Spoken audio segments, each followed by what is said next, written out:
Hello friends, beast లాగా చెస్ట్ని పెంచాలంటే ఏం చేయాలి నేను చెప్తాను వినండి. ఫస్ట్ రాగానే వార్మ్ చేశాను, తర్వాత లైట్ వెయిట్తో 2 సెట్స్ కొట్టాను, తర్వాత వర్కింగ్ సెట్కి వెళ్ళాను, వర్కింగ్ సెట్తో 2 సెట్స్ చేశాను, తర్వాత ఫుల్గా పంప్ అయిందో లేదో చూసుకున్నాను. మళ్ళీ లాస్ట్ సెట్ అనమాట. వర్కింగ్ సెట్లో ఫుల్గా కష్టపడ్డాను. మనోడు లాస్ట్లో కొద్దిగా హెల్ప్ చేశాడు. ఓకే అయిపోయింది, అమ్మ బతికేశాను, అయిపోయింది. మళ్ళీ ఫ్లెక్స్ చేశాను, బాగా పంప్ అయిందా లేదని చూసుకున్నాను. మనోడు సరిగ్గా వీడియో తీలా. మళ్ళీ అప్పర్ చెస్ట్కి వచ్చాను, చక్కగా మళ్ళీ 3 సెట్లు కొట్టాను. లాస్ట్ సెట్ అనమాట. కష్టంగా వచ్చింది కానీ బాగా పడింది. అండ్ దెన్ కేబుల్ ఫ్లైస్ కొట్టాను, షెట్ తీసి బయట కొంచెం సిగ్గేసింది, అయినా పర్లేదు మనం ఆగంగా. తర్వాత డబుల్ ప్రెస్ కొట్టాను, 3 సెట్స్. లాస్ట్ సెట్ కొంచెం కష్టంగా ఉంది, 30తో వేశాను, అయినా మనం వదలంగా చేస్తాం. లాస్ట్ ట్రిప్ దాకా మ్యాక్సిమం ట్రై చేశాను. మీరు కూడా అంతే, ఫుల్ ఎఫెక్ట్ పెట్టి చేయాలి.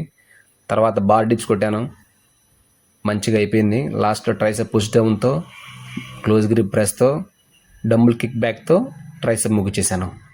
ఇంటికి దగ్గరికి వచ్చి ఫుడ్ తినేసాను, అయిపోయింది. ఇంకేం చూస్తున్నావు, ఫాలో గుడ్ బస్సు.